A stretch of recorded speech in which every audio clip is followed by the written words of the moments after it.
भीतर।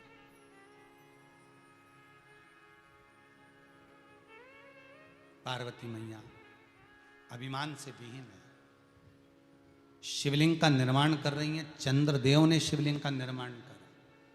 जब उसका अहंकार आया चंद्रदेव को और दक्ष प्रजापति का श्राप लगा कि मैं श्राप दूं, मेरी एक पुत्री पर ध्यान देकर बाकी का स्मरण नहीं करते तुम, तुम्हें काया का रोग होगा।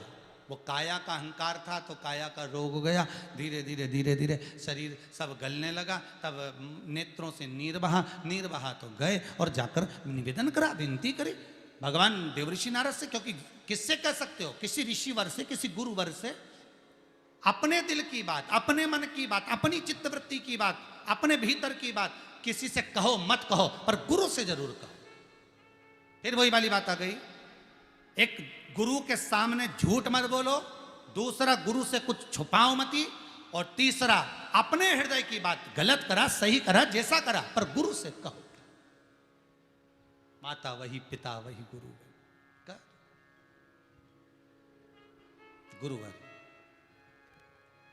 देव ऋषि नारद से कहा, गुरुदेव क्षमा करें, अहंकार बहुत था काया का, काया टपक रही है, गिर रही है, कृपा कर दो। गुरुजी ने कहा, एक काम करो, तुम्हें अगर ऐसा लग रहा है तो तुम शिवलिंग का निर्माण करो। समुद्र के तट पर चंद्रदेव शिवलिंग का निर्माण कर रहे हैं।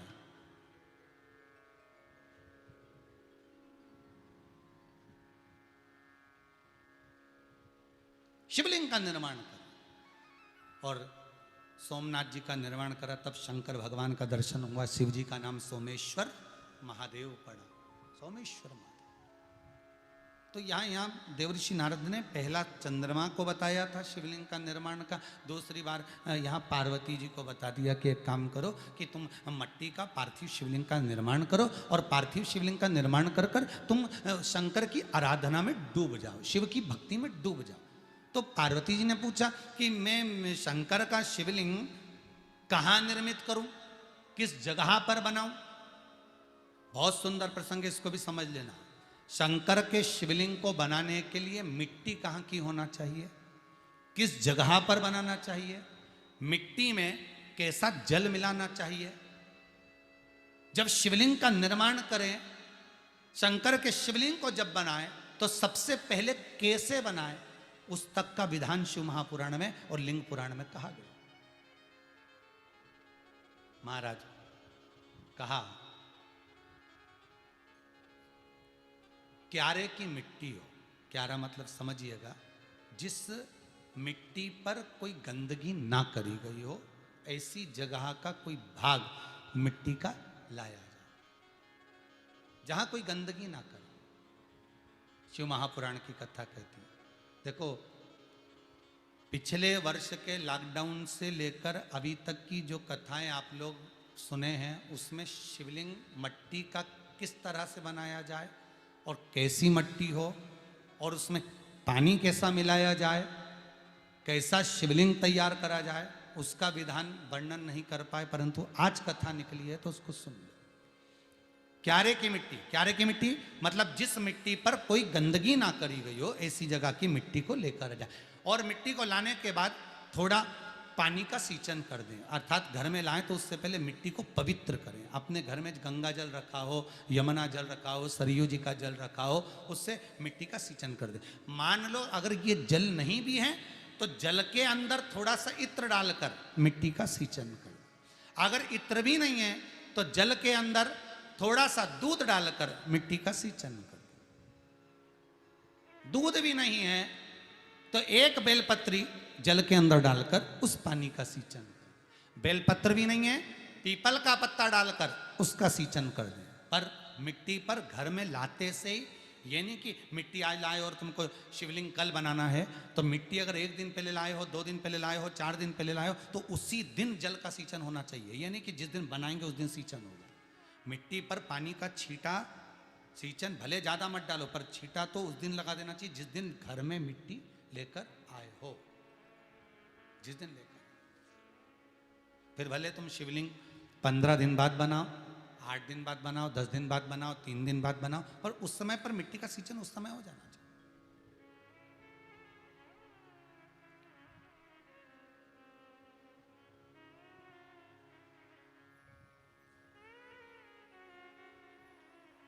फिर कहा जिस दिन शिवलिंग का निर्माण करो उस दिन प्रातः में अगर आप शिवलिंग बना रहे हैं तो ब्रह्म मुहूर्त में मिट्टी को गला दो।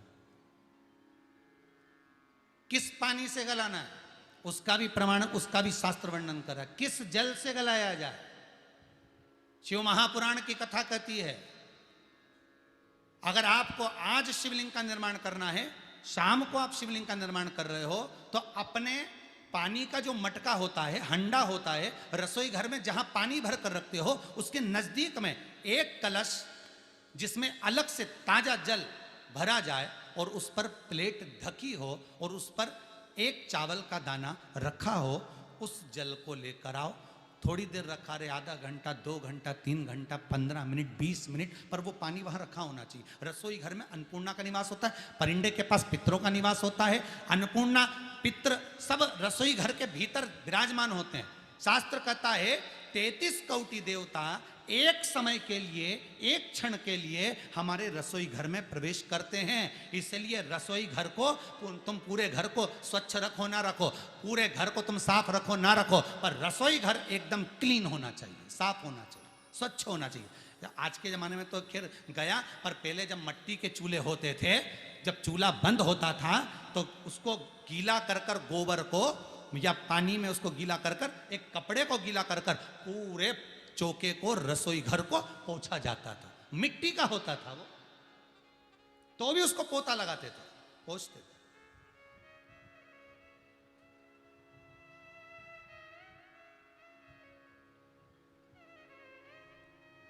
तो पहला क्रम है पार्थिव शिवलिंग का निर्माण। सावन के महीने में अगर आप शिवलिंग बनाते हैं, सोमवार को शिवलिंग बनाते हैं, तो नियम ध्यान रखिएगा महाराज, लिंग पुराण से है ये, इसका नियम ध्यान रखिए। क्या करना है, मिट्टी को लाना है, जल का छींटा देना, छींटा जरूर देना, घर में लेकर आए और जल का छींटा होना जरूरी है। 2 दिन तक, 3 दिन तक मिट्टी रखी हुई है और उसके बाद अगर आपने पानी का छींटा नहीं दिया है और आपने डायरेक्ट मिट्टी को गला दिया और उसके बाद बनाया, तो उसका कोई प्रमाण नहीं। जल का छींटा अवश्य। फिर उसको रख दें, 15 दिन बाद बनाओ, 4 दिन बाद बनाओ, 3 दिन बाद बनाओ, 2 दिन बाद बनाओ। शिवलिंग जब बनाओ तब उस मिट्टी को, जो कलश आपने रसोई घर में रखा है चावल का दाना रखकर प्लेट के ऊपर, अर्थात उस कलश का जल उस मिट्टी में थोड़ा सा डालिए। क्यों डाला जाता है उसका भी भाव वर्णन किया है। अब भविष्य पुराण, स्कंद पुराण और अग्नि पुराण, इन तीनों से ले लिया गया, वर्णन किया गया। जब उस कलश का जल हम डालते हैं तो उस कलश में पितरों का भाव आ जाता है, अन्नपूर्णा का भाव आ जाता है, घर में लक्ष्मी का भाव आ जाता है, संपदा का भाव आ जाता है। पूरे 24 घंटे के अंदर एक क्षण के लिए रसोई घर में 33 कोटि देवता आते हैं, तो वो देवता का सारा भाव उस कलश के अंदर आ जाता है। और वो जल जब हम उस मिट्टी में मिलाते हैं तो गंगा, यमुना, सरयू, सरस्वती, ये 33 कोटि देवता में, तो इन सब का आनंद उस जल में आ जाता है। और वो जल जब हम मिट्टी में मिलाते हैं तो मिट्टी पवित्र हो जाती है, स्वयं कैलाश अधिपति को स्वीकार करने के लायक हो जाती है, निर्मित करने के लायक हो जाती है।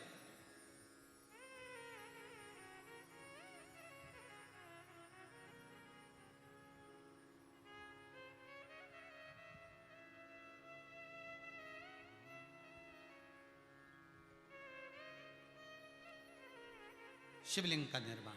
अब शिवलिंग का निर्माण कैसे करना, मिट्टी में गला दिया पानी में।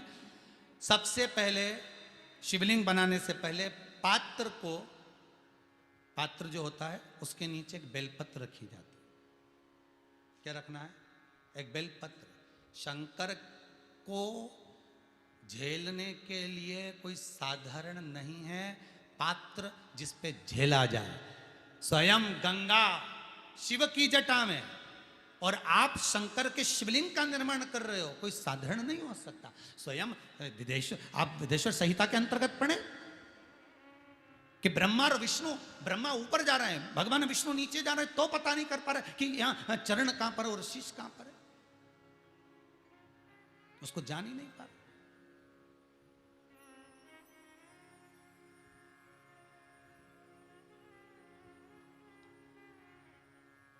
बस एक बेलपत्र,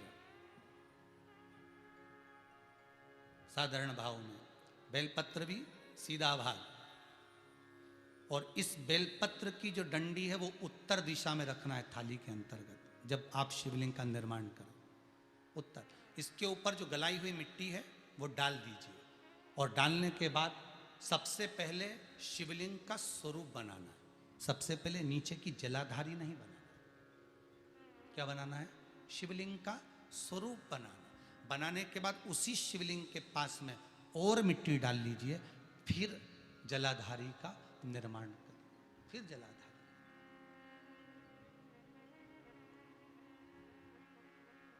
शिवलिंग जलाधारी निर्मित हो गई। शंकर जी का संपूर्ण परिवार शिवलिंग में रहता है, आपको पहले भी कहा। भगवान भूत अधिपति भूतेश्वर भगवान शिव का संपूर्ण परिवार शिवलिंग में, पहले भी कथा में कहा, आज फिर आपको वर्णन कर देते हैं। जैसे ये जलाधारी है गोल, ये चरण है, ये शिवलिंग है। ये जो गोल भाग है जहां पर भगवान शंकर का शिवलिंग रखा है, ये पार्वती जी का हस्त कमल है। जहां से पानी नीचे गिर रहा है, इसके राइट भाग में श्री गणेश जी का स्थान, लेफ्ट भाग में श्री कार्तिकेय जी का स्थान। बीच में जो एक मोटी सी लाइन होती है जलाधारी में, वो पार्वती जी के सुंदर पुत्री अशोक सुंदरी का स्थान। शंकर जी के ऊपर जो तिकोनी रखी रहती है, उसके ऊपर से जो जल बूंद बूंद नीचे गिरता है, ये जो पानी बूंद बूंद नीचे गिरता है, या आप कलश से जल चढ़ाते हो या आप श्रृंगी से जल चढ़ाते हो, तो ये जो पानी गिर रहा है, ये शंकर भगवान की 5 पुत्रियां, जया, विषहरा, शामरी बारी, दौतली और देव। ये शंकर जी की 5 बेटियां, 5 पुत्री। कार्तिकेय भी है, गणेश भी हैं, अशोक सुंदरी भी है, शंकर जी की 5 बेटियां भी हैं, शंकर भी है और पार्वती भी। अर्थात शिव जी के परिवार में आपको गणेश जी की पूजन अलग करने जाने की जरूरत नहीं पड़ेगी, शंकर के परिवार में पार्वती जी की पूजन अलग करने जाने की जरूरत नहीं पड़ेगी, कार्तिकेय की पूजन अलग जाकर करने की जरूरत नहीं है। शंकर का परिवार शंकर के शिवलिंग के साथ में उस जलाधारी में संपूर्ण परिवार शंकर का विराजमान है, संपूर्ण परिवार, कुछ भी नहीं, संपूर्ण, और पूरा परिवार है महाराज। फिर वही बात आई, ध्यान दीजिएगा, जिस व्यक्ति को नींद ना आवे, रात्रि को सोते समय टेबलेट खाने की जरूरत नहीं, शंकर भगवान की 5 पुत्रियों का नाम लीजिए। जया, हाथ में जल लो, पलंग पर बैठो, जल हाथ में लिया, जया आचमन कर लो।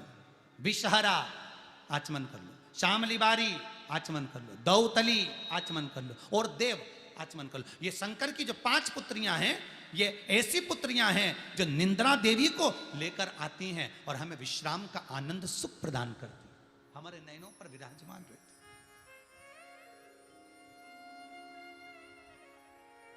हाँ, यदि विवाह नहीं हो रहा, शादी नहीं हो रही है, बहुत समय से लगन देख रहे हो, शादी नहीं हो रही, बहुत समय से परेशान हो गए कि विवाह ही नहीं हो रहा, हम तो टेंशन में पड़ गए, लड़की 28 साल 30 साल का लड़का हो गया, विवाह नहीं हो रहा, कुछ मत करो।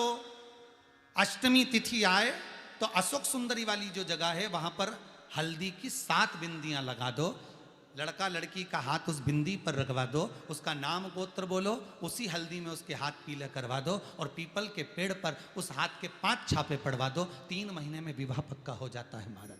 उसका इतना, अशोक सुंदरी के उस हल्दी का इतना प्रमाण,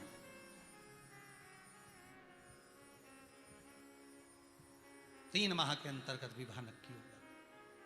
इतना इतना प्रमाण है महाराज। भगवान शिव की आराधना का कोई साधारण फल है महाराज।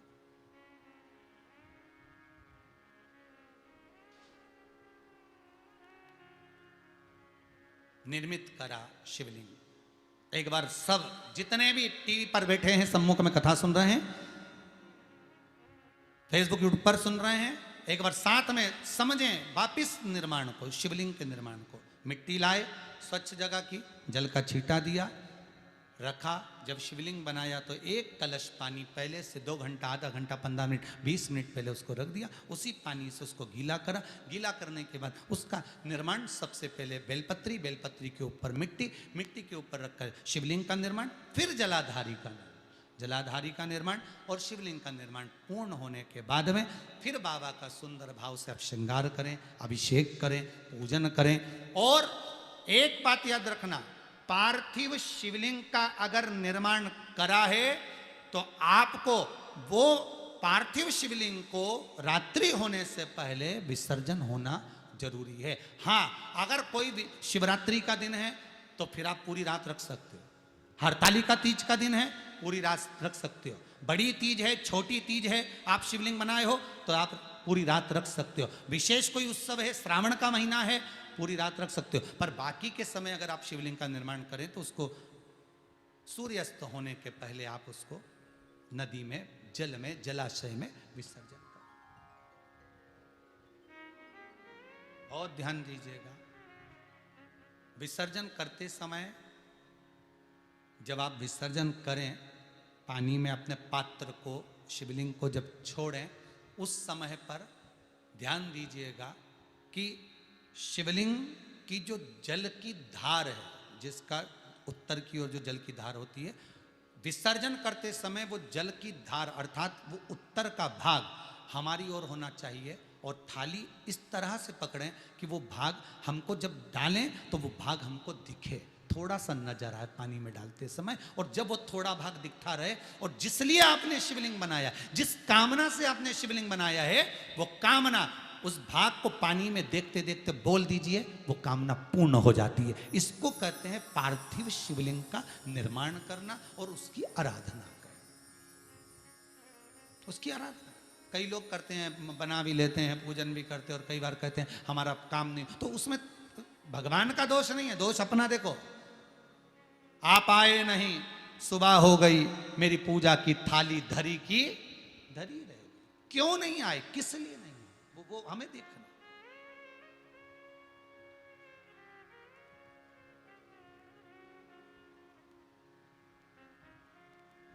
पार्वती मैया शिवलिंग का निर्माण कर रहे हैं, बालू मिट्टी का बनाया भोलानाथ,